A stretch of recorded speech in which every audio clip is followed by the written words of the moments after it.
knowledge and the knowledge of your team, please share the link of YouTube with your colleagues. And we have a lot of activities from Congenital Heart Academy coming on this next couple of weeks. So we have next week, we are going to have a very interesting a journal club. You're going to discuss the effect of the high altitude on the Fontan surgery. We are going to continue the discussion that we started on the last journal club about pulmonary hypertension and how to deal with that. It's going to be a very interesting webinar, and I hope all of you can join. And then 15th of September, Dr.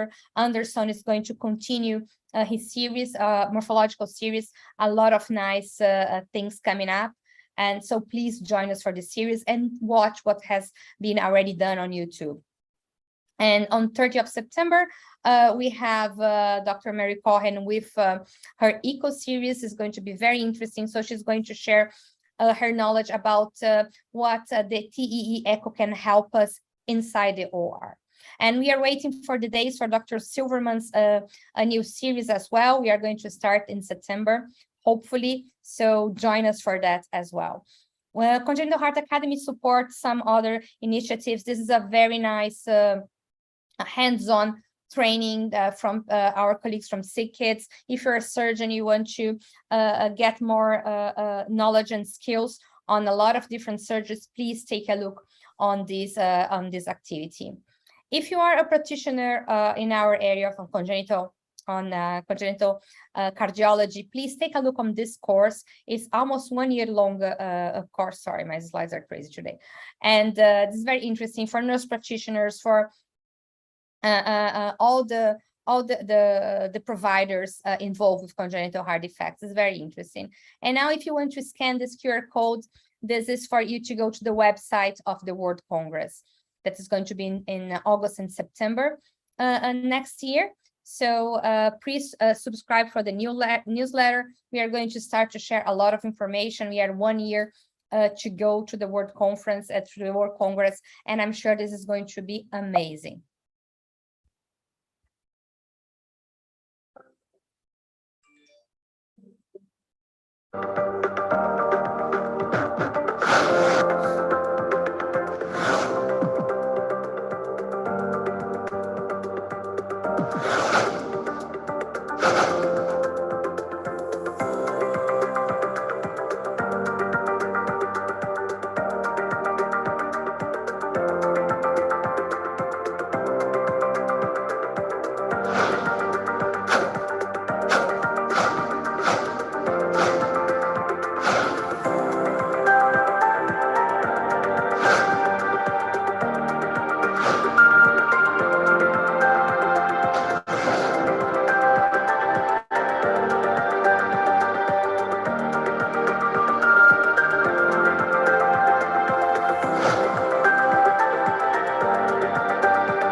This is going really to be amazing.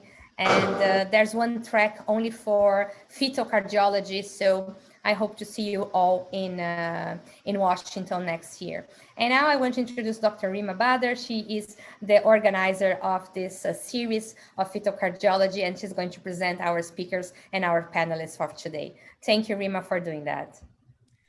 Thank you, Grace, for beautiful announcements as usual, and looking forward to see everybody in the World Congress in a year's time, and especially that there's a fetal cardiology series. You have to connect me to those, Grace, don't forget.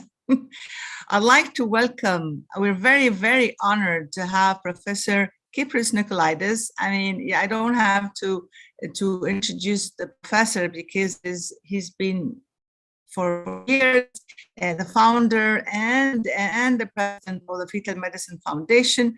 Professor Nicolaides, I mean, the publications, but what is really so touching is the warmth and the knowledge that comes from the professor to all over the world and students all over the world, and to come to the Congenital Heart Academy as a so eminent professor to teach people.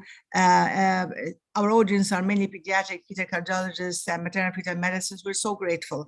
Dr. Nicolaides is going to talk to us about the secrets of the preeclampsia. I called it secrets because I know that you have a lot of things to say that nobody else has spoken about before. Please proceed, Professor Nicolaides. Thank you very much for the kind introduction. In some respects, there is a relationship between your academy and preeclampsia. The story began in the early 1990s when we realized that in the 12th week of pregnancy, in babies with Down syndrome, there is increased collection of fluid behind the neck, and we call that nuchal translucency. In the subsequent 30 years, that has become the standard of screening for chromosomal abnormalities through an ultrasound scan in the first trimester. But we very soon realized that if you have an increased collection of fluid behind the neck, evidence in a sense of cardiac perhaps dysfunction, not only do you have an association with Down syndrome and other chromosomal abnormalities, but also with many fetal abnormalities, defects. And the most common of these defects was cardiac defects. And in this respect, fetal medicine, nuchal translucency, was the stimulus for the creation of a new field of fetal cardiac scanning, that of ultrasound examination of the fetus at increased risk of cardiac defects during the 12th week of pregnancy. And that is what is now widely accepted. So there was a link between increased nuchal translucency, originally introduced as a marker of Down syndrome, and subsequently found to be a marker of cardiac defects. This first trimester screening for chromosomal abnormalities evolved during the 90s to combine the measurement of nuchal translucency with the measurement of two hormones in the mother's blood, two products of the placenta. The one was HCG, human chorionic gonadotrophin, and the other was PABA, pregnancy-associated plasma protein A. If HCG was increased and PABA was reduced, that was increasing the chances that the baby had a chromosomal abnormality. But we soon realized that if you have a very low PABA and the fetal karyotype was normal, these pregnancies were going on to miscarry. They were going on to be associated with increased risk of stillbirth. And importantly, they were at increased risk of development of preeclampsia. So here we are. We start off with 1992, an association between a collection of fluid behind the neck and chromosomal abnormalities, and suddenly we create a new school of thought, a new way of thinking, a 12-week assessment that not only predicts Downs, but many other chromosomal abnormalities, many structural defects, importantly cardiac defects, but at the same time, abnormal first trimester serum biochemistry placental products that were not of the right amount, that were now a marker of placentation, and therefore impaired placentation leading to miscarriage, stillbirth, and development of preeclampsia. Now, it is important for us to realize that preeclampsia is the most important cause of death and handicap in obstetrics throughout the world. Not only are these women and their babies that are subjected to preeclampsia at increased risk of dying during the course of the pregnancy, but they're also at increased risk for subsequent development of cardiovascular disease and death from strokes and heart attacks.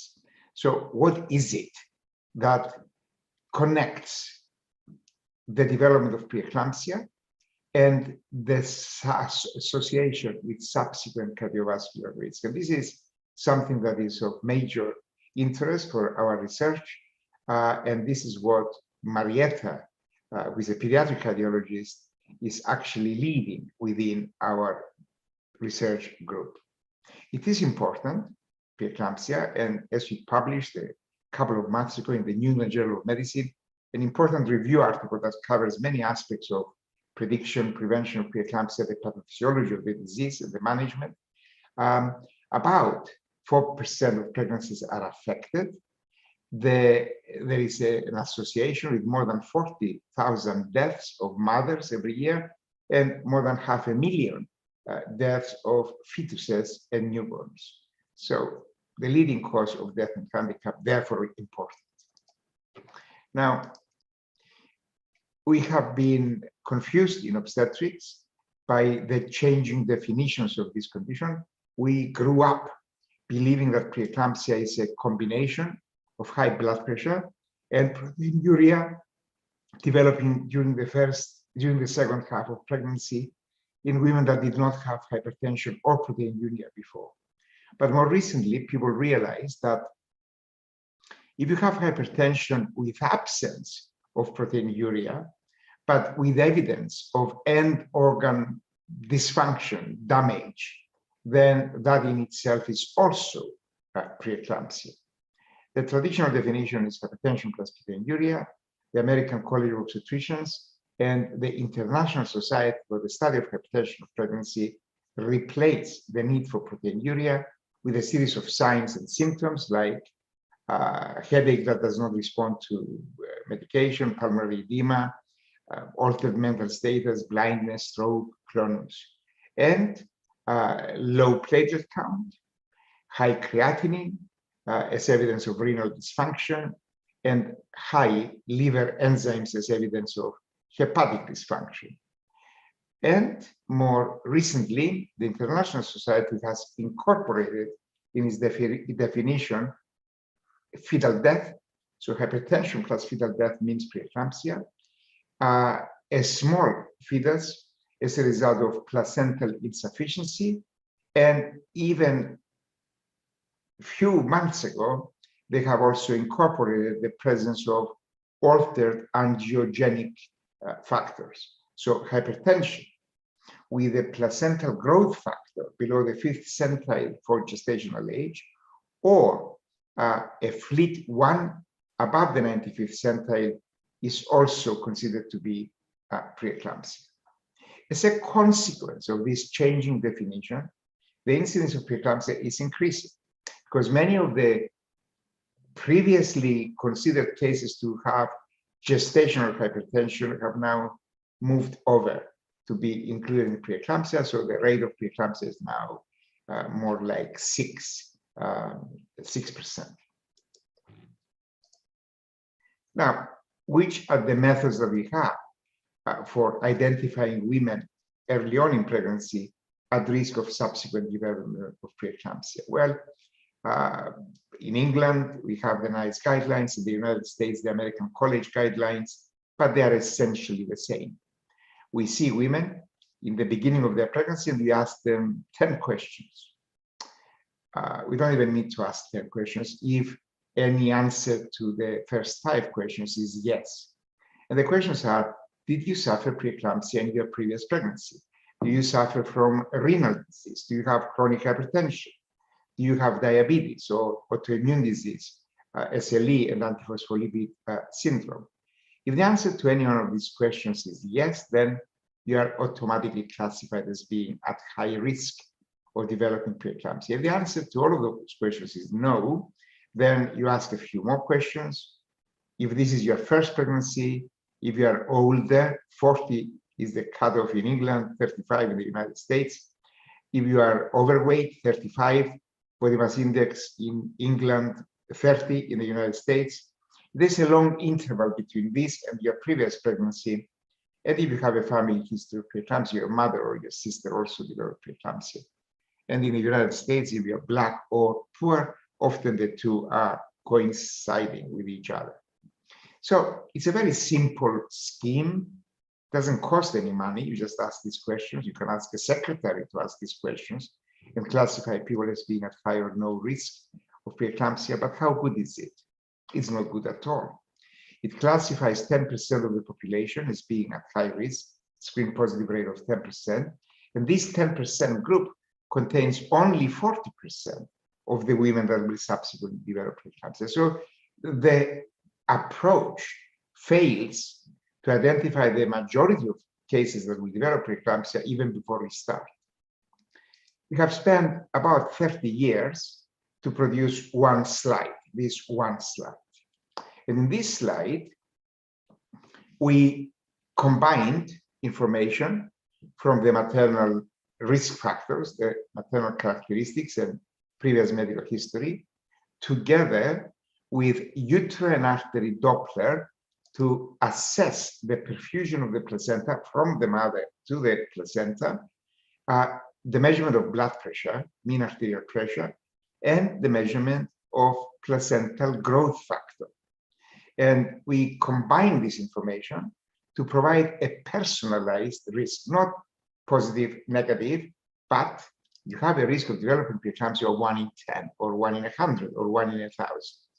So it has this major advantage of combining history with biophysical and biochemical markers, giving a personal risk, and of course is much better what is established at the moment. We can identify 90% of the most severe types of preeclampsia, those that require delivery before 32 weeks, 75% of the preterm preeclampsia that are associated with increased maternal and perinatal death and handicap, but not so great for the detection of term preeclampsia. We then carried out a head-on comparison funded by the British government in a series of hospitals in and around London, where we carried out the NICE guidelines against the Fetal Medicine Foundation combined risk algorithm. The blue histograms is the detection rate from our method, and the pink ones from the NICE guidelines. And you can see that irrespective of how we define preeclampsia, the detection rate of a combined approach is twice as good as that of what is now being used in England and the United States and everywhere else. So to me, this should be the stimulus for change. What about the effect of race? Now, in our hospital, we are in an inner London deprived area. About 20% of our population are Black. And we have known through extensive research that in Black women, the risk of preeclampsia is much higher than that in white women. The red points here are showing that in Black women, by comparison with white women, the one value, the horizontal blue, is twice as high overall preeclampsia in Blacks, especially so for preterm preeclampsia and even more so for early preeclampsia. So the more severe type of preeclampsia, the greater is the risk that you will develop this if you are Black. This is not surprising because, of course, Black women are also at increased risk of chronic hypertension and cardiovascular disease. And if development of preeclampsia is a consequence of the stress of pregnancy in somebody that has an already greater predisposition to cardiovascular disease, then not surprisingly, in Black women, the risk is higher than in white women. We then wanted to find out whether this is a consequence of perhaps genetic predisposition or environmental factors like deprivation. And unfortunately, in England, if you're Black, you are much more likely to be living in areas of high deprivation than if you're white. And you're much less likely to be living in good areas with low deprivation. And we have found out that the higher the level of deprivation, the greater is the risk of preeclampsia. So is it socioeconomic factors that are creating this increased risk for cardiovascular disease in Black women, or genetic factors? Well, when we did multiple regression analysis and we put race, then we lost the impact of the socioeconomic factors. So I believe that it's much more likely that we are dealing with increased genetic predisposition for cardiovascular disease in Black than in white women. What about biomarkers for the prediction of preeclampsia? How can we identify women at high risk of developing this condition? I have already mentioned in the first trimester how we have mean arterial pressure, uterine artery Doppler, placental growth factor, and a bit this other hormone that we started off being interested in preeclampsia because PAVA was low in Down syndrome, but also low in women that subsequently developed preeclampsia.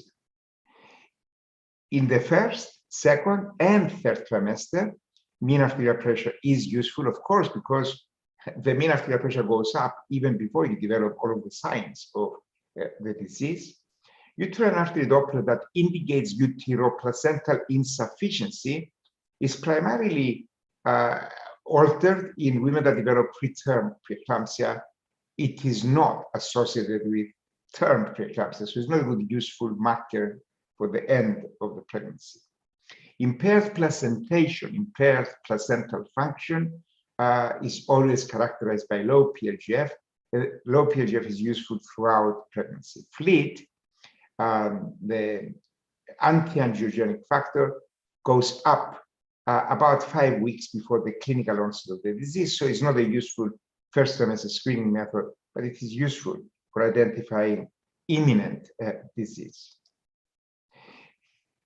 The last few years, there has been enormous interest in maternal cardiac function or dysfunction in cases of preeclampsia. There are advocates, people that believe that there is severe maternal cardiac dysfunction, and because of the maternal dysfunction, you have impaired placentation, and therefore you have placental hypoxia, and then you release these anti-angiogenic factors that produce endothelial dysfunction, and that is why you have preeclampsia. We have carried out extensive research with Marietta, who is going to speak to you about fetal cardiac function, but she has been leading our research on maternal cardiac function as well. We examined now about 6,000 women routinely. They all had maternal echo in the second trimester of pregnancy to see how useful or not was maternal echo in the prediction of preeclampsia, whether there were alterations in maternal cardiac function before the development of the disease. And we found what we should have found, that there are variations around normality, and normality is defined by this black vertical line, but there was no evidence of heart failure that could justify placental insufficiency secondary to heart failure. The only thing that we found out was that there was evidence of increased peripheral resistance. And our research now is concentrating on that. And we believe that there is a vascular component, most probably even before a woman gets pregnant, that predisposes her to development of preeclampsia. This persists, of course, beyond pregnancy, and then it predisposes them to developing cardiovascular disease in the future. A simple way for us obstetricians is to characterize, to look at the ophthalmic artery Doppler that gives us information on peripheral resistance. The ophthalmic artery is the first branch of the internal carotid artery, and it is very easy to image with a simple linear transducer. Patient closes her eyes, and you can put it the transducer on top of the eye, and you see this big black circle, that's the orbit. And behind it, there's just one vessel. And you can see with color Doppler, this one vessel, and that is the ophthalmic artery. Very easy to identify and visualize reproducibly. And then we get this strange looking characteristic waveform. Usually you have one wave in systole and then you have diastole. Here you have two waves in systole. Why? Well, you have the heart contracting and the wave goes up the internal carotid artery and into the ophthalmic artery in response to the cardiac contraction. But then you have a propagation of this wave to hit the peripheral arterioles, and then a reflection backwards. And again, we get a second systolic wave, which is a reflection of peripheral resistance. We have carried out extensive studies in the third, the second, and the first trimester of pregnancy. The blue line is from the median of normal pregnancies. The red circles are the values from individual cases that develop preeclampsia. And you can see that in women that will develop preeclampsia several months before the onset of the disease, there is increased peripheral resistance. Let us now talk a bit about the prevention of preeclampsia.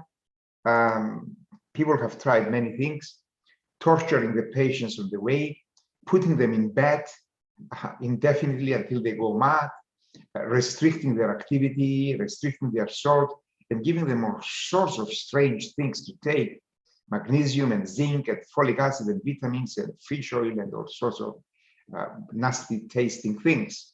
None of them works. That's the good news. The only thing that does work in reducing preeclampsia in countries with a low calcium intake is calcium supplementation of the diet, and the rate of both preterm and term preeclampsia is halved by looking at the data from these countries of low calcium dietary intake. Another thing that works is aspirin. Simple, cheap, relatively safe aspirin. We have carried out a multi-center study involving 27,000 women using our method of first trimester screening, history, mean arterial pressure, uterine artery Doppler, placental growth factor, identified the high-risk group and randomized them into 150 milligrams of aspirin every day from 12 to 36 weeks, and fantastic results. There was a reduction in the rate of the most severe types of preeclampsia by nearly 90%, about 60% reduction for preterm preeclampsia with no impact on term preeclampsia. And that was a major breakthrough. And I would have thought that by now in every single civilized country, women will be having in the first trimester of pregnancy a simple method of screening to identify the high-risk group and receiving aspirin. But it's too simple to be adopted. It will take about 20 years before people do take it up. But that's the tragedy of medicine. The interval between a discovery and clinical implementation is, roughly speaking, 20 to 25 years. Very sad. What about term preeclampsia? Well, we have recently published the importance of term preeclampsia, because people always said, well, if you have a woman that develops preeclampsia at 26 weeks and you cannot control the blood pressure, the baby is going to die, the mother is going to die, what does it matter if somebody develops preeclampsia at 40 weeks? You can just deliver them and the disease is automatically cured. And the babies with term preeclampsia are usually well mature and often bigger than average. Well, is that true? The blue histograms show the incidence of adverse outcome in relation to preterm preeclampsia, and the red ones in relation to term preeclampsia. It is true that the incidence of severe hypertension, maternal mortality, and significant morbidity, perinatal mortality and morbidity, neonatal unit admission, and low birth weight are much more common as an incidence in the blue preterm than the red term preeclampsia. But the incidence of preterm preeclampsia is 1/5, 1/4 at least of all preeclampsia, and therefore the overall contribution of term preeclampsia in terms of severe hypertension and severe maternal mortality and morbidity is greater than the contribution of preterm preeclampsia. And also term preeclampsia contributes substantially towards perinatal death and handicap. So it is not something that we can ignore. And a lot of our research is now focusing on this. Can we identify women at high risk? And can we prevent term preeclampsia? Let me remind you that I said that first trimester screening identifies only 40% of term preeclampsia, and aspirin does not reduce term preeclampsia. So we have a challenge in our hands. The only thing we can do is do screening as close to the disease as possible. The closer you are, the more likely it is that you will identify the high-risk groups. And screening for term preeclampsia has to happen at around 36 weeks. And what can we do at 36 weeks once we identify the high-risk group? Well, we thought we would be clever, and it's associated with cardiovascular disease. Everybody with cardiovascular disease is taking statins, so why not give to this high-risk group statins? We screened 30,000 women in several European countries, and we randomized the high-risk group into 20 milligrams of pravastatin every day versus placebo. No impact whatsoever, and this was published last year in Circulation. It was very, very disappointing. We failed. What else can we do in this group? We are now investigating the value of calcium. Why calcium? Because calcium supplementation is useful in countries with a low calcium intake, but it's not the countries that take low calcium, it is the people.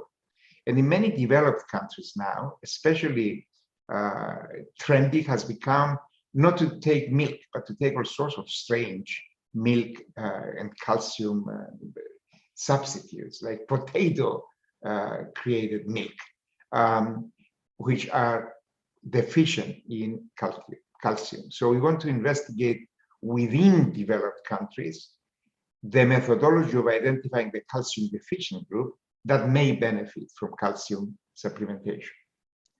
An alternative, of course, strategy that we are investigating now is to time birth.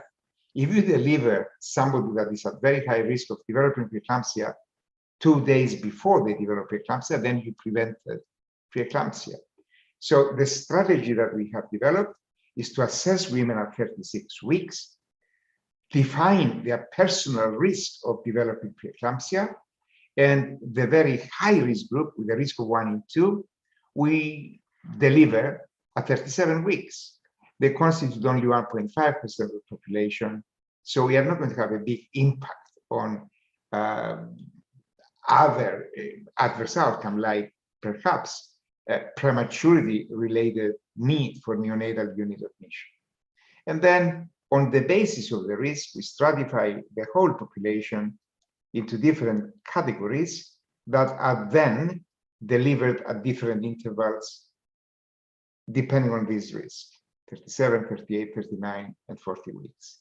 And we worked out that with a study involving 6,000 women, we will have more than 90% power to demonstrate that we can reduce the rate of preeclampsia at term by at least 50%.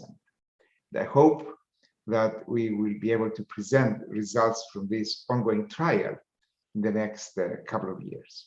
So I thank you very much for the opportunity to address your important meeting and to show that we can predict and prevent, to a great extent, preeclampsia.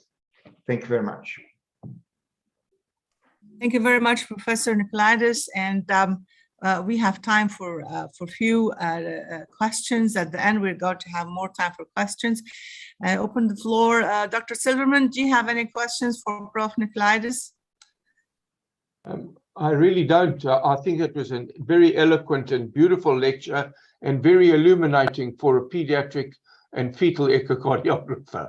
So I thank you for that. And I could just share that my daughter recently gave birth and developed tremendous dyspnea following the delivery within a day or two. And we sent her to hospital, and they diagnosed her as a postnatal preeclampsia. So I think that certainly my own awareness of this problem has been acutely increased. So thank you very much. So suggest to your daughter in the next pregnancy, she has an increased risk, unfortunately, of developing preeclampsia and earlier preeclampsia by about 8 weeks earlier than the current one. So I would recommend that she takes 150 milligrams of aspirin from 12 weeks to 36 weeks. Thank you. Thank you very much. It's not 81. It's not 81, Professor. It's No, 150 now. unfortunately, if you use 81, which is the dose in the United States, or 75 as in England, 1/3 of the population have aspirin resistance. They're not really resistant to aspirin, but the dose is inadequate to alter platelet function. So it is only when you have 150 or 160 milligrams, so twice as much as the usual dose, that you can alter platelet function in more than 95% of the women. So the dose must be doubled. Well, thank you very much. With no risk of bleeding or anything like that, because it's In extensive studies, all of the trials on the use of aspirin in pregnancy have found that there's no increased risk. But I am aware that in other studies, like older people like me that take aspirin, there's a trebling the risk of death from hemorrhagic events, either in the brain or in the gastrointestinal tract. So I think because others are advocating that, why don't you just give aspirin to everybody rather than go through this laborious process of screening? And I say exactly your point, that there may be an increased risk, and it is therefore important that we only give it to people that are truly at high risk. I can see my colleague, Wessam Kurdi, that was with us at King's College Hospital a few decades ago. She looks as no, it's only a few days ago. She looks as young as ever, and she was one of the pioneers that looked at uterine artery Doppler more than 30 years ago. And it's extraordinary that somehow this easy way of trying to identify high-risk pregnancies has not been widely adopted. Yeah. When did you do your research, Wessam? Which years? We don't need to say years, Kipros. I We see. forgot about years. Okay. Dr. Nicolaides. Yes. Kipros, can I ask something? Now, Yes. I mean, if you know that this patient is already at high risk, such as the daughter of Dr. Norman, why do we wait till 12 weeks? Why don't we give aspirin earlier? Yeah, a very good question, Wessam. Apart from two groups of women, and those two groups of women are like Professor Silverman's daughter that had a previous preeclampsia, and women that start off the pregnancy with chronic hypertension, where the risk of developing superimposed preeclampsia is about 20%. Apart from those two groups, everybody else can only be identified by combined screening. And because all of my research was done at the back of nuclear translucency and the 12-week scan, I don't really know how good we are in identifying the high-risk group earlier, or indeed how useful it is to give aspirin earlier. But it is reasonable to say, yeah, we can start earlier. But we know that if we start at 12 weeks, we are still getting a massive reduction in the rate. So, but you're right, maybe if we started earlier, it would be even better. But I didn't investigate that. Yeah. Professor I have a Nicolaides. question. Sorry. Sorry, Professor let me Silverman, ask yes. this question, Rima. The aspirin, are you giving that in a divided dose or as a single dose? A single dose. No, single. We just give it as a single dose. Yeah. Pregnant ladies don't have time to take medication, Dr. Silverman, not like our kids. Now, I have a yes. question for you as a cardiologist, Professor Nicolaides. I like the thought that you got the connection between preeclampsia and the increased NT as early as 12 weeks, right? Yeah. But I didn't understand. So you're trying to say there's a vascular abnormality that's going on as early as the cellular division or the meiosis or mitosis. But could you prove that? Because if we do that, then at 12 weeks, you do the NT. If it is high, then you do the biomarkers for preeclampsia. Is this what you're trying to promote?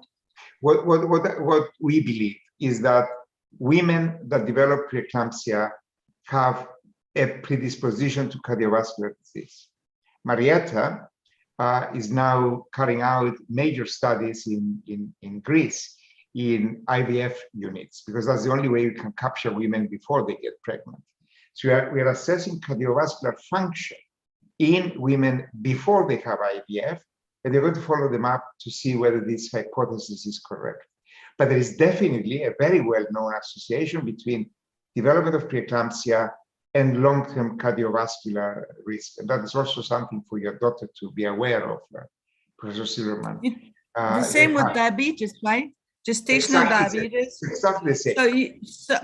I mean, no, you're trying to catch it as early, because we were also told by MFMs that even before implantation, diabetic mothers have problems. Yeah. Will have problems in the future, or could have problems in the future. We believe that both of them are associated with the maternal phenotype, and therefore these women, if we are going to be aiming to be preventing these pregnancy complications, we must be starting early. Of course, you know, apart from women that are having IVF, most people just get pregnant by accident. So you cannot really expect the whole human race to be conditioned from before pregnancy on how to lose weight and so on.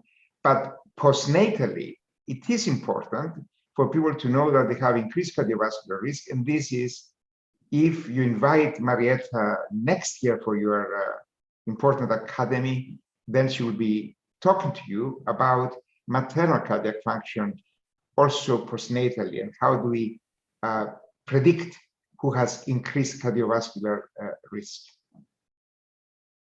Thank you. So the message from the talk is that try to detect preeclampsia as much as early as possible. Yes. Yet are no guidelines yet to how to do that. We said it will take 20 years, so I hope it takes 15. I'm being sarcastic. Nuchal translucency, which has revolutionized obstetrics. We described the increased association with Downs in 1992, and the English government adopted routine screening of all the women in 2006. So it took them 14 years. The biggest break. I like the idea. It's beautiful to link everything to the first trimester scan. We have a question from the audience. How about the risk of in utero ductal closure? I mean, the ductus closure with aspirin, and developing the fetus will develop persistent pulmonary hypertension. That is the newborn. Yeah, interesting question. Yes, it is true that there is an association with indomethacin, but there has never been any reports of an association with the use of aspirin and premature closure of the ductus. What is the recurrence rate of HELLP syndrome in subsequent third pregnancy? If we had HELLP syndrome, therefore a severe type of preeclampsia, the risk of the incidence of that is, well, it depends on the gestational age at which that happened, but the incidence is well below 1%. The risk of recurrence is 10%. And if the HELLP was before 30 weeks, the recurrence rate is 15 to 20%. Thank you so much. Any more questions from the panelists so that we can proceed to the next talk? Okay, I will answer most of the questions, and thank you so much, Professor. We have still some more questions for you, but we have to go with our next speaker, Marietta. Thank you. Thank you. Don't go away. Don't go away. I will not. Thank you. So our next, please just close your screen, Professor.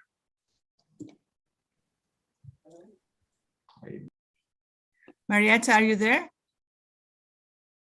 Yes, Marietta, can you share your screen, please? Yeah.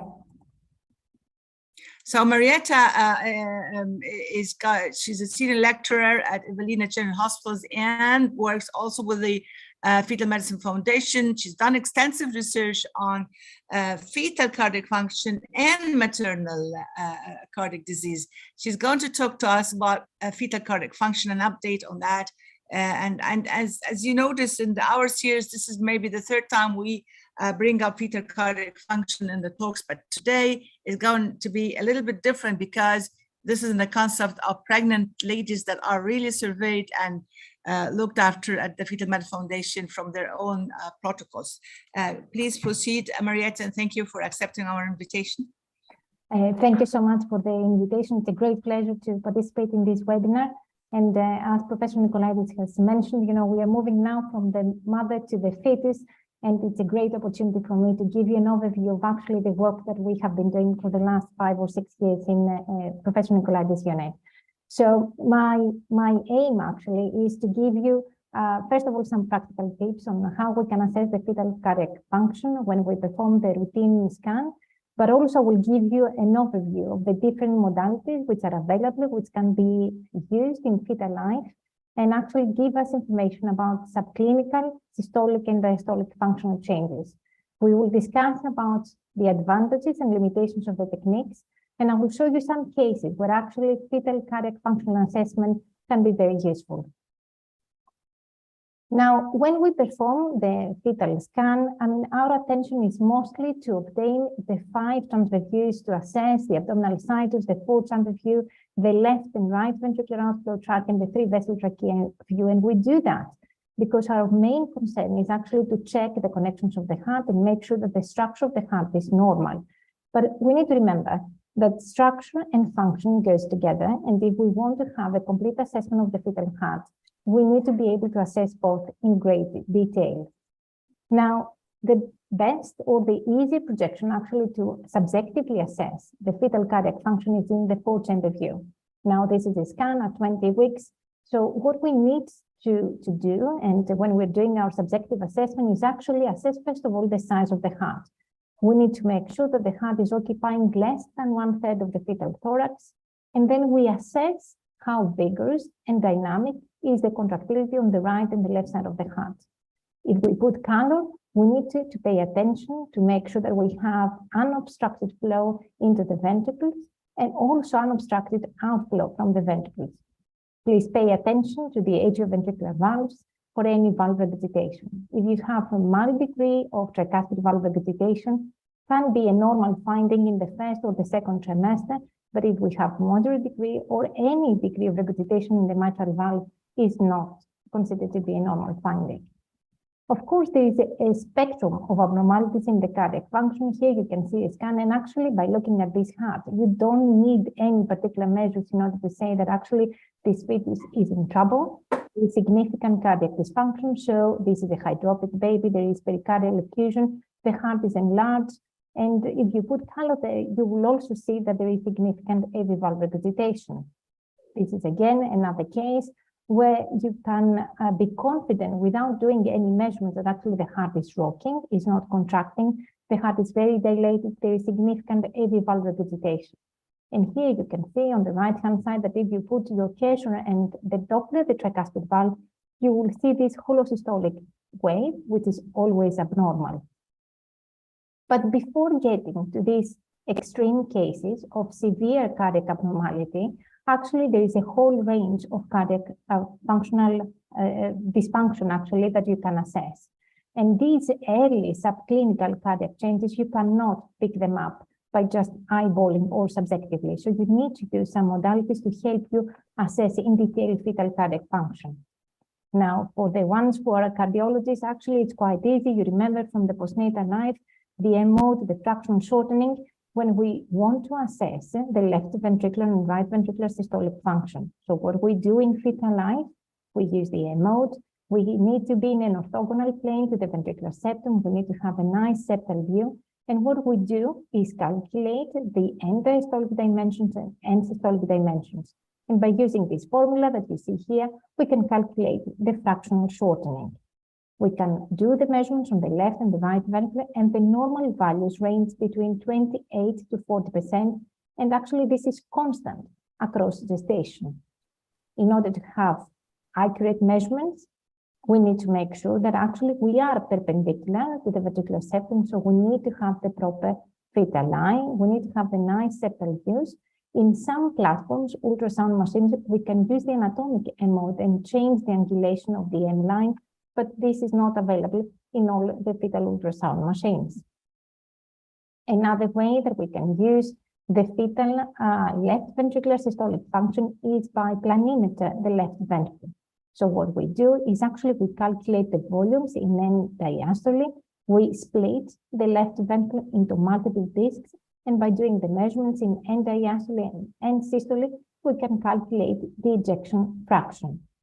Normal values are between 50 to 70%, but please be aware, in order to have accurate measurements, we need to have a nice definition of the endocardial border.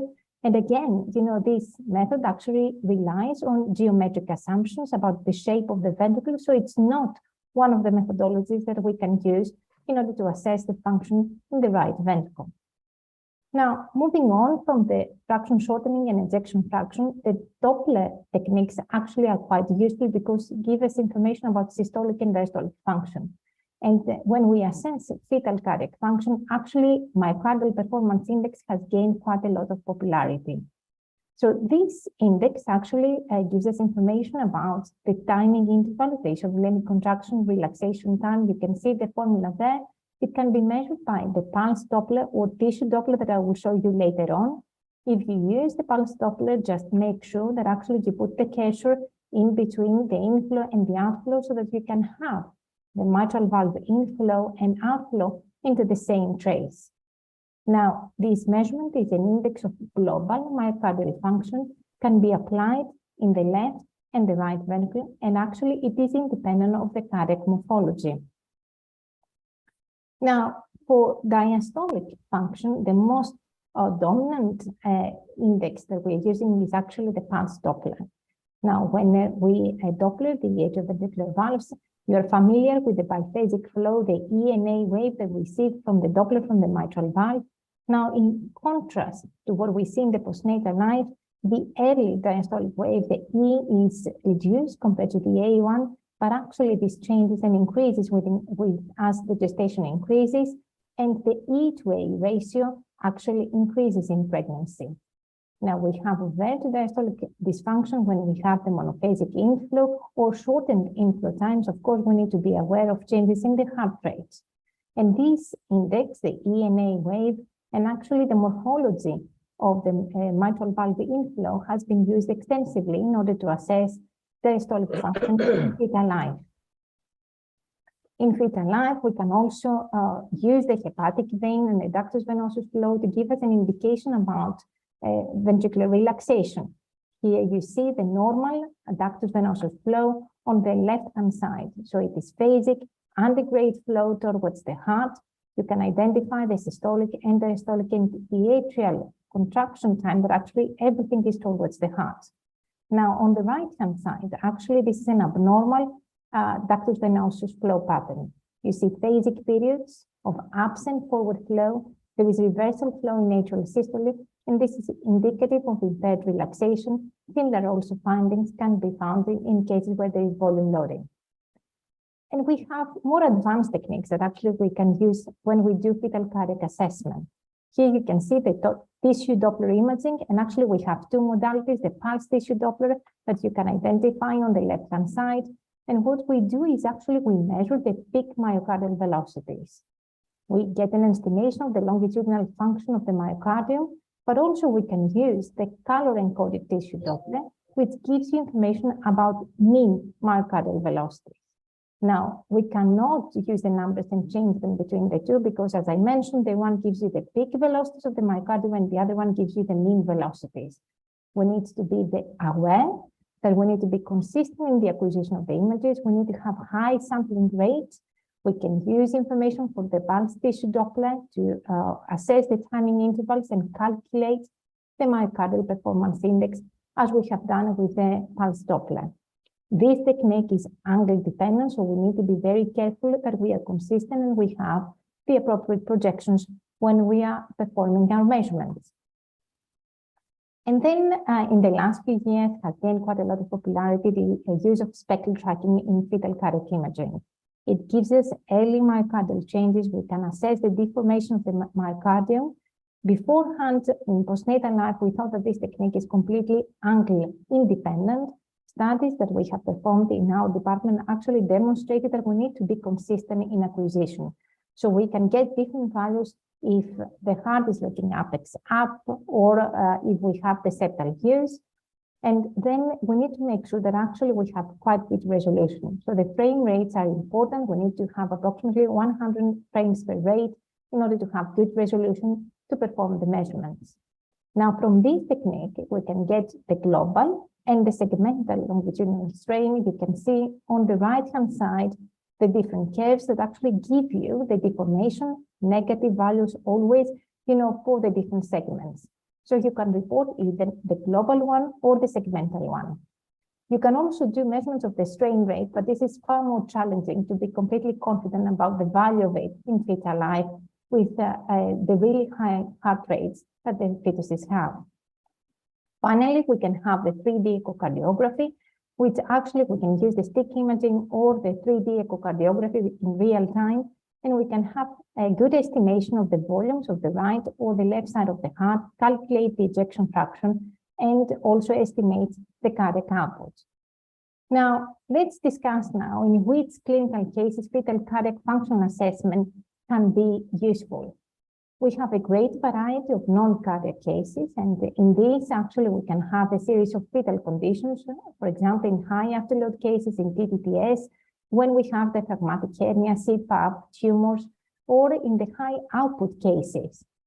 I mean, we have Professor Nicolaides discussed before, and I will show you, some examples about the impact of maternal conditions on the fetal cardiac function, and in particular, the impact of gestational diabetes and preeclampsia.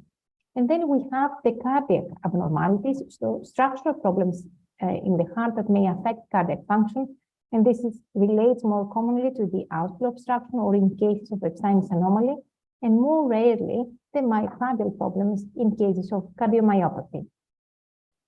Now, discussing about TTTS, most of you will be familiar with the hemodynamic changes, so the increase in the volume loading in the recipient twin, and actually the hypovolemia that occurs in the donor twin. This relates to the activation of the renin-angiotensin system and release of vasoactive factors.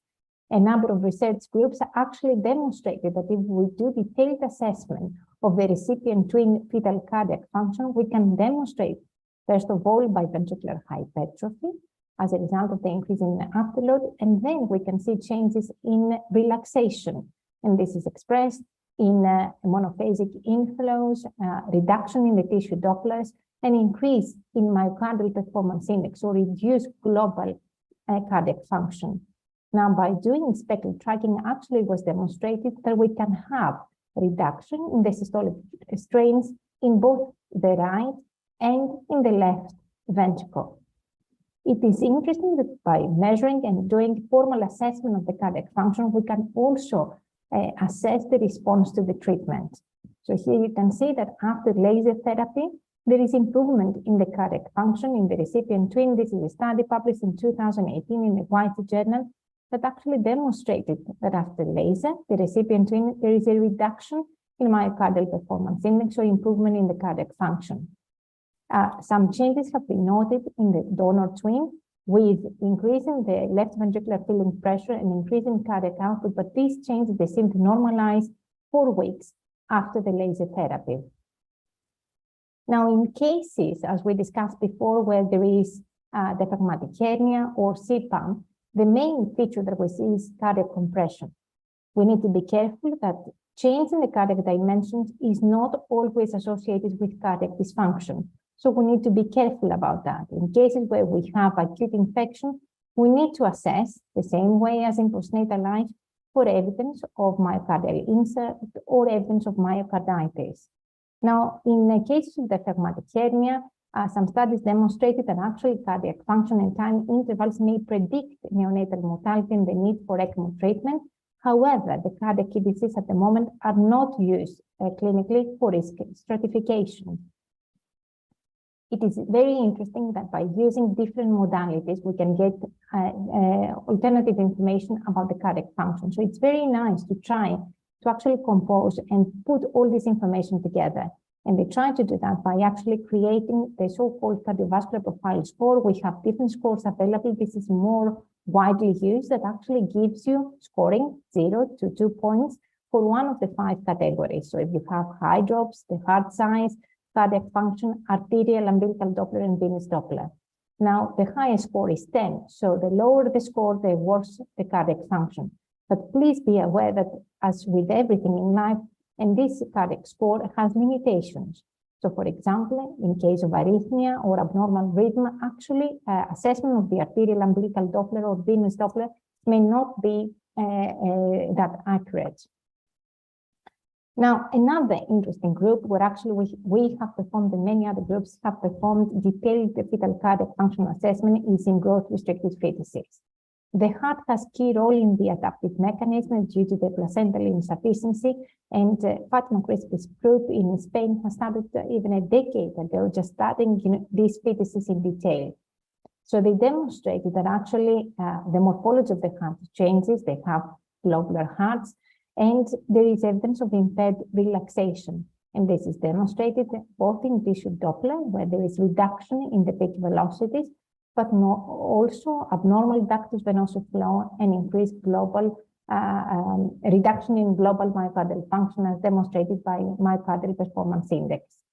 More recently, by performing and using the speckle tracking technique, actually demonstrated that there is evidence of reduction in both the right and the left ventricle systolic function, so early cardiac changes. But how useful are these in the clinical practice? One study, which was performed actually in 2017, published in Circulation Cardiovascular Imaging, demonstrated that fetuses who were growth restricted, they had speckle tracking and demonstrated post-systolic shortening in half of those. This is an evidence of inefficient contraction, supports increased pressure overload, and these fetuses, this cohort was followed up in pre-adolescence and demonstrated that actually these were the ones that had higher blood pressure later in adolescence. So this would support that actually fetal programming effect starts early, and we need to be aware of early fetal cardiac changes. We all know that diabetes is a risk factor for the fetus, mostly for structural abnormalities, but we also are aware of fetal cardiac functional changes. Now, most commonly, in cases where there is not good diabetes control, we can see hypertrophy of the ventricle, and more commonly, we demonstrate asymmetric myocardial hypertrophy, but also there is evidence of biventricular diastolic dysfunction and RV systolic dysfunction. This is a study which was performed in Professor Nicolaitis' group at Harrisburg, that actually we demonstrated that in a cohort of 73 women with gestational diabetes and a similar number of controls, that actually their fetuses, they had reduced biventricular systolic function, as this was measured with spectral tracking. The morphology of the heart was different, and we were able to demonstrate there was relationship with exposure time, so the length of exposure to diabetes and also to diabetes control. Interestingly, when we followed these fetuses to postnatal life, some of these cardiac changes persisted in infancy. The same way as we had with gestational diabetes, preeclampsia seems to be a risk factor for fetus, for the fetal cardiac function, and actually there are many studies that demonstrate that offspring of preeclamptic women are at increased cardiovascular risk. This is a study performed again in our department in 1,574 pregnancies at 35 to 37 weeks gestation. And what we have demonstrated that fetuses of preeclamptic mothers, they have altered cardiac morphology, and most of the changes are actually they are noticed in the right ventricle, and we can pick up early myocardial changes by using spectral tracking. Now, what about cardiac structural changes?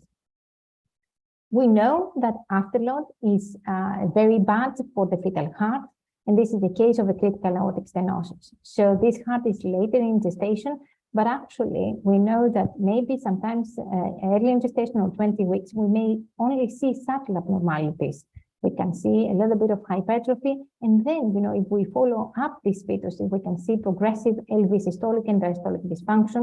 We can have monophasic mitral valve inflow Dopplers. And when we get to the state that actually we can see retrograde flow into the aortic arch, we know that progression to hypoplastic left heart is imminent. Now we can do at timely intervals some interventions, and this is a case, actually borrowed video from intrauterine balloon valvuloplasty. And there are studies that actually demonstrated that by opening up the aortic valve in a timely fashion, you can improve fetal cardiac function.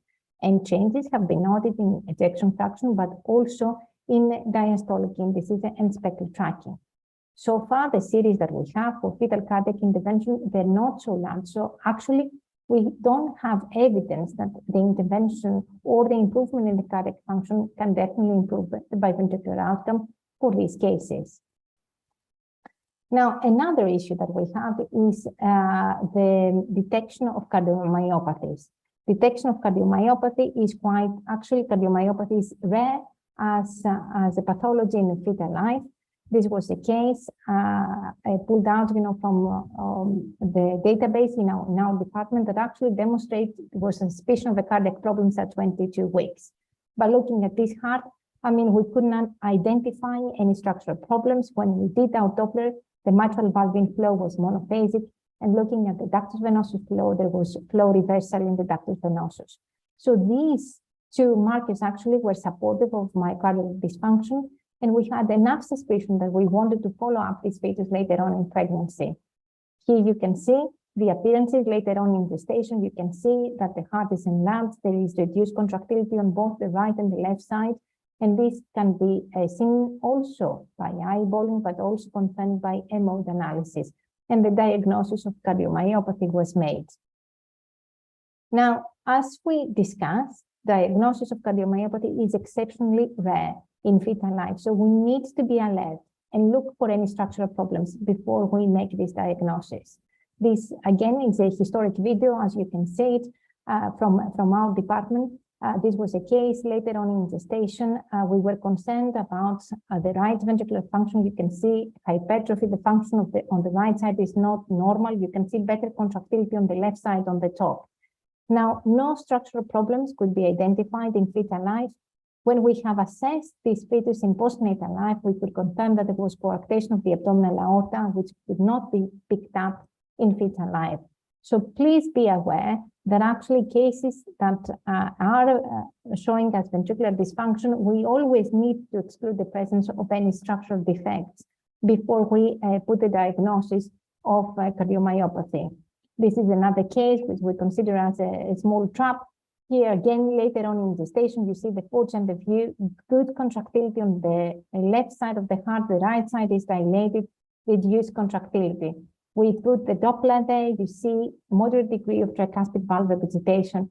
Is it cardiomyopathy? In this case, difficult to tell. We look for structural defects, the pulmonary valve looked completely normal, but when we looked at the three-vessel view, actually there was constriction of the arterial duct. So this creates a pressure overload situation for the right ventricle, and this is the cause for the right ventricular dysfunction and failure that we were seeing. Now, if we make the diagnosis, we know what to do and how to treat, and actually the best option at this stage later in gestation is to deliver the baby. Again, when we face cases where there is cardiac dysfunction, we always need to check the rhythm of the heart. I'm showing you two cases, the fetal tachycardia and fetal bradycardia, actually to find here that by showing the arrhythmia and treating the arrhythmia, if you can, in the cases of the fetal tachycardia, you can resolve most of the times the problems with the fetal cardiac function. So to summarize, I just wanted to highlight the assessment of the fetal cardiac function is sometimes overlooked when we're doing the scan, but this is equally important as looking at the structure of the heart. We tend to do that subjectively, but be aware that there is a variety of modalities, the same that we can use in postnatal life, that actually can give us early subclinical systolic and diastolic functional changes. Where we can use them, we don't really use them routinely in the clinical practice, but actually can provide important information about the pathophysiology. We can use it when we are giving some treatments to assess the response to treatment, and actually the time will tell whether we can use them to predict outcomes. Thank you so much for your attention. Thank you. Beautiful talk. Well said, well organized. I have a few questions for you, Yeah. Marietta. Now, we have a variety of audience at different levels. Now, if you want to do function in the clinic, not for research, what would you do? I will definitely do the assessment with the Dopplers, because it's very important. I mean, for the cardiologists, I think it's part of our routine practice actually to use the pulse Doppler. So we need to make sure that, I mean, we always visualize the heart to make sure that the contractility is fine. It's not part of the routine practice to do the M mode, you know, for the fractional shortening. I don't think it's absolutely necessary in a busy clinical environment. We definitely need to do the Dopplers, you know, of the mitral and the tricuspid valve to make sure that we have the biphasic inflows. By doing that, I think we cannot really miss an important clinical dysfunction. But if you want to do something more, or if you want to do serial assessment, you need to use other modalities. And early cardiac function changes, especially in the context of gestational diabetes or preeclampsia, can only be picked up by using more sensitive techniques like speckle tracking. So simply, we go for 4-chamber, we do M mode, look at subjectively at the function, see the contractility, try to do the ejection fraction shortening. This is the routine. And then if you have a speckle tracking and Doppler, yeah, we do the MPI for the Doppler and that. So that's part of the routine. And then the next step, I think where everybody's going is speckle tracking and strain, right? Yes. The question is, we don't have normals. We don't have guidelines for that. That is true. The problem is with these techniques that actually the numbers, they seem to be different, at least whatever it is reported in fetal series, depending on the platform that you're using. But I think, I mean, at the moment, I don't think that we can be guided by speckle tracking for clinical use. But definitely, by using the same platform and doing serial measurements, you can get an idea if there is deterioration or improvement in the cardiac function. So you look at the pattern for the same patient at frequent visits. Yeah. And this function. Dr. Silverman, I can see that you want to ask a question. Well, I wanted to ask a couple of things. That it was very well organized, beautiful talk. What is the limit for an ejection fraction being normal or abnormal in the fetus? Especially. Yeah, sorry. Go ahead. No, I mean, we tend to use the 50 to 70%, you know, as the normal range. So it's not that different to what we use in postnatal life. But we don't do that, actually. We don't tend to use the ejection fraction. First of all, because we need, I mean, if we do the planimetry, I mean, we always have the limitation. Sometimes it's very difficult to do it. It's not something that we do routinely. Okay. 3D is also nice, right? And what about the speckle tracking, when you see the spread of the segments and as myocardial dysfunction, as you showed? What is the limit of normality as opposed to abnormality for strain, for the global strain? I mean, we don't use the cutoffs of -18 or whatever that we're using in postnatal life, because this is not one of the index that is used clinically. I mean, in the series that I have done, and we have done thousands at the moment, I think that actually the -18 probably gets to the normal, sort of normal values, but I wouldn't advocate to give a number to define normality or abnormality. I think it's still a technique that can be used for serial assessment in the same patient if we want to demonstrate changes, rather than using it as a cutoff as we're using it in postnatal life. Yeah, I also, on a personal basis, I think that the monophasic diastolic flow across the AV valves is extremely useful. Yeah. You know, after birth, where you have an electrocardiogram where you can see it, most of the time that monophasic signal that you see is purely diastolic. Yeah. It's related to atrial systole. Yeah. And as diastolic pressure and the thick stiffness of the ventricle increases, so this becomes more and more a phenomenon of atrial systole. And I think when you showed the ductus venosus signal, that there was also the same a-reversal temporal relationship with atrial contraction. Yeah. Was that the same patient or was that a different patient? This was, I mean, it's a different patient. I just used it as an example, but actually it is the area of atrial contraction. This is the timing of atrial contraction and relates to problems with myocardial relaxation. Thank so you that was talking about diabetes when you showed the ductus venosus, right? No, it wasn't in diabetes. I mean, I showed you in the example of the modalities of this diastolic dysfunction. In diabetes, we haven't seen so major abnormalities in the ductus venosus. In the gestational diabetes, most of the changes that we detected are actually with speckle tracking in the right global longitudinal strain and in the morphology of the heart. Dr.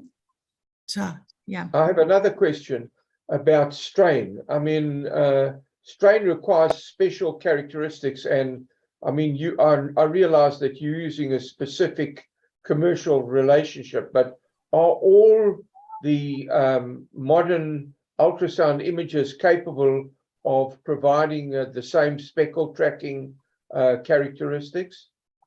Now, of course, I don't want to advertise any platform or anything, but there are platforms that they can use images and clips from different machines.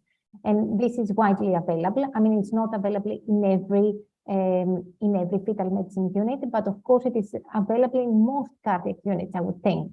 Now, depending on the platform that you're using, because I have used different ones, there are differences in the actual numbers and the results that you're getting. That's why I think that comparison between different modalities and different platforms is quite difficult.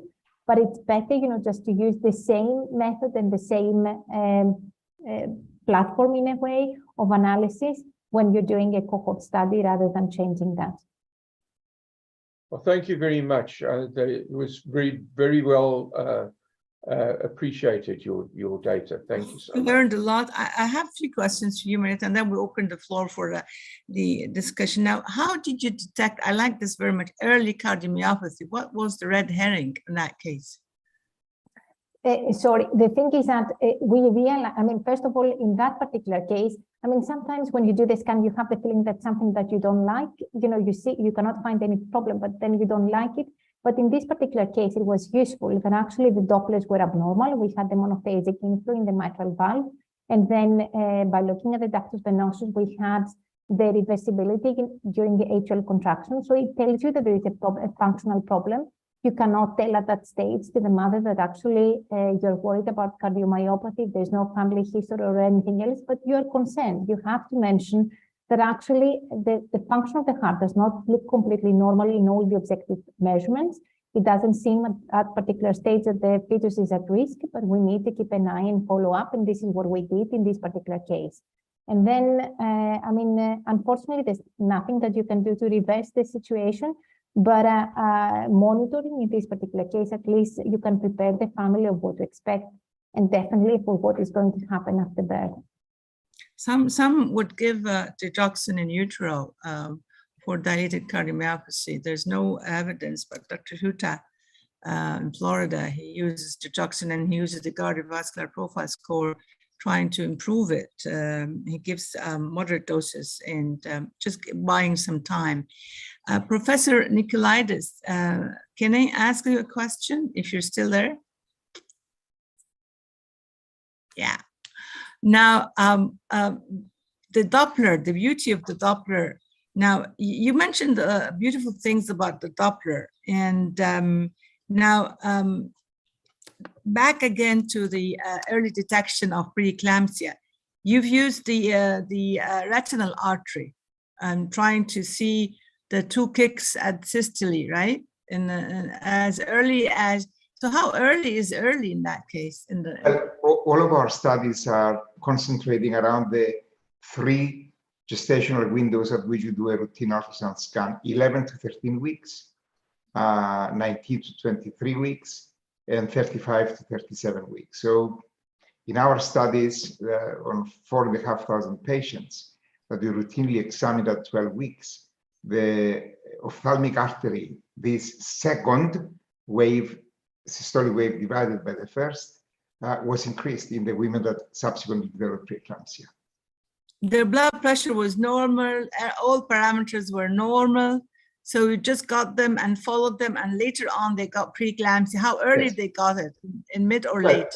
There was a range really from A range. 26 weeks to 40 weeks. As I mentioned before, the incidence of preterm preeclampsia for 37 weeks is about 0.6, 0.7%, and term preeclampsia is about 3%. So it's much more common. What made you think of the of retinal artery? Why retinal artery? The ophthalmic artery. Yeah, why? You're dealing with the placental dysfunction as part of the early trimester, and everybody understand that everything starts at the placenta. Now, medicine is saying that. So you left the placenta and you went to the eye. I continue to look at the placenta, but we also look at the eye as a measure of peripheral resistance. What about umbilical artery and uterine artery? Yes, we are looking at the uterine artery and the umbilical artery, but the umbilical artery is not, the umbilical artery is important in assessing the fetal oxygenation in babies that are small, in combination with the middle cerebral artery. But in terms of placental perfusion and peripheral resistance, it's uterine artery and now ophthalmic artery. Thank you so much. Last question from me, and then we go to the audience. Diabetes now, Marietta spoke about diabetes. I'm very grateful she didn't say gestational or type 2 diabetes or just diabetes. So the guidelines with screening, especially for cardiac screening, whatever, goes for the non-gestational diabetes. As cardiologists, we like to see everybody. What do you say about that? Me or Marietta? Both. We are, at the moment, people are doing a routine in some countries, not in England. We are too poor for doing proper things in England. They're doing a routine glucose tolerance test at 24 to 28 weeks. In England, this is selective. I believe, and we have developed with artificial intelligence, a methodology based on maternal characteristics. The heavier you are, the older you are. If your mother or your father had type 1 or type 2 diabetes, and if you had gestational diabetes in a previous pregnancy, then you have an extremely high risk of recurrence. I think that for those women, we should be doing a glucose tolerance test at the 11 to 13 week stage. We have divided the population into 3 groups. One, that you can identify a very high risk group for gestational diabetes early in pregnancy, an intermediate risk group that need a glucose tolerance at 24 to 28 weeks, and the group that have such a low risk of GDM that they don't need to have even a glucose tolerance test. Marietta, you can give them our secret. Now, Marietta will give you our secret new results that we only analyzed yesterday, and they will not be published for a few months, but I think we can release the data, Marietta. Thank you. Okay.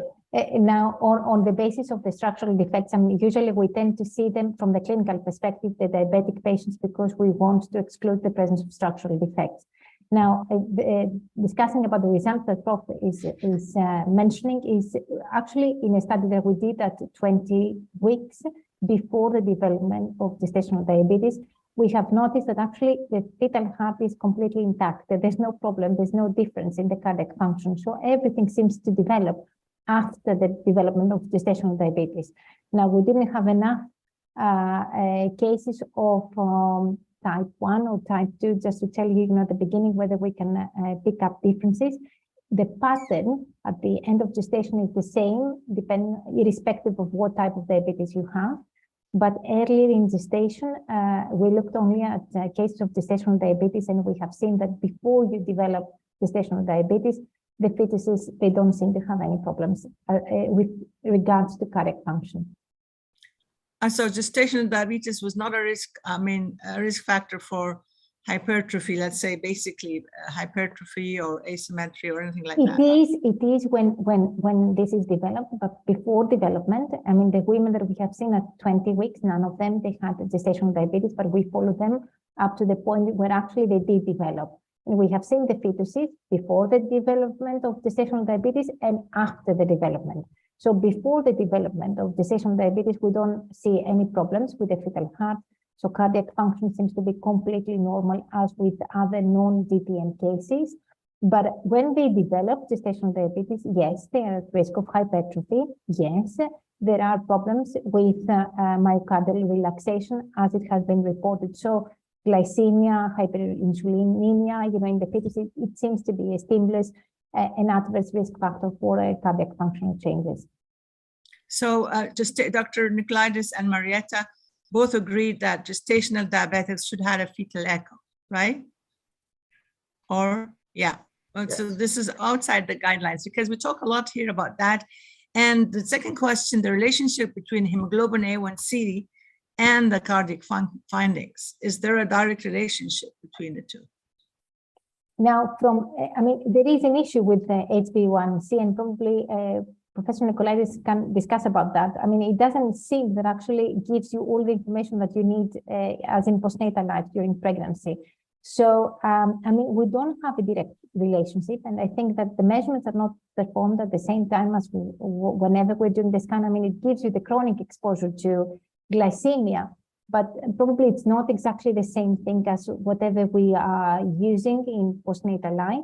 And I suspect that this is the reason that is not advised, from the guidelines to do routinely HbA1c measurements in pregnancy. This is at least what I read about it. Professor maybe can comment on that from maternal perspective. Professor? No, I agree, Marietta. Yeah. No, but there is an issue with from my personal experience, which is not as good as yours, but that there is no real correlationship between hemoglobin A1c and, because I could see hemoglobin A1c of 10 with normal heart, normal septum, normal posterior wall, but it's still, and I did see somebody at 12 weeks with ventricular hypertrophy and hemoglobin A1c of 8. So it's not still clear. Dr. Kurdi has a question for us. Wissam, do you have a question? No, okay. No, I thought. thank you. All right. I want to ask Judith from Uganda. Thank you for a great talk. Thank you for a great talk. Thank you. Yeah. What is the normal range for fetal MPI? Somebody's asking. So usually it's between 0.3 and 0.45, but actually there is still variation, and the values change across gestation. But this is also difference between right and left heart, right? Yeah. So the right heart, the MPI looks to be as a 0.4556. What is the TAPSE-MAPSE for assessment of fetal cardiac function? Yeah. We do measure TAPSE. We don't tend to see so significant changes in the longitudinal function by the use of TAPSE. It seems that other modalities like the tissue Doppler and spectral tracking gives us more information about fetal heart compared to these two. We go to the master of echo, Dr. Silverman, TAPSE-MAPSE. I know that you have certain things to say. No, I think everything has been said. It gets to the time in the meeting. Do you believe in TAPSE and MAPSE in assessment of cardiac function, postnatal and prenatal? No, I think that the points have been well made over here, and I don't think I have anything else to add, except that it was a remarkable experience listening to the two speakers today. I'm sure. We've learned quite a lot. I've learned quite a lot. And I don't have any more questions from the audience. I just want to conclude and thank Professor Nicolaides. Professor Nicolaides, you have to promise us with another talk. Please. I do promise, Rima, and thank you very much for the invitation. And we've learned quite a lot. And I'm sure it was very hard to find you, but still I can try again. Thank you, Marietta. Thank you so much. Thank you, Professor Silverman. I'd like to thank Dr. Kurdi also from King Faisal in Riyadh. I'd like to thank the attendees for their patience. And I just want to say that this is our 18th episode of Congenital Heart Academy Fetal Series. You can always watch it on the web under Congenital Heart Academy Fetal Series at your own time. And if you have questions, you can attend with us the next one. And the next talk is going to be in September, and we're going to have beautiful talks from Italy. And I'd like to thank everybody, and a good night and good morning, Dr. Silverman. Thank you very much, and the same to you and to all of my friends in London. Thank you. Thank you very much. Thank you.